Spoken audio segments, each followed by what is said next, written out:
અમરેલી જિલ્લાના ધારી તાલુકાના ખીસરી ગામે લગ્ન પ્રસંગે થયેલ મારામારીના આરોપીની ગણતરીના કલાકોમાં ધારી પોલીસ વિભાગ દ્વારા ઝડપી પાડવામાં આવ્યા છે। ધારી તાલુકાના ખીસરી ગામે લગ્ન પ્રસંગે મોટો ઝઘડો થયો હતો કે જેમાં અનેક લોકો ઈજાગ્રસ્ત બન્યા હતા। ત્યારે આ ઝઘડો કરનાર આરોપીઓને પોલીસે ગણતરીના કલાકોમાં ઝડપી કાયદેસરની કાર્યવાહી હાથ ધરી છે।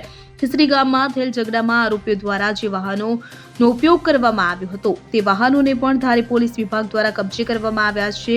તો એ લગ્ન પ્રસંગમાં સામાન્ય બાબતને લઈને ઝઘડાએ મોટું સ્વરૂપ ધારણ કરતા ધારી તાલુકામાં આ વાત વાયુવેગે પ્રસરી જવા પામી હતી। ત્યારે આ સમગ્ર ઘટનાની વધુ તપાસ ધારી તાલુકા પોલીસ સ્ટેશનના પીએસઆઈ ચલાવી રહ્યા છે।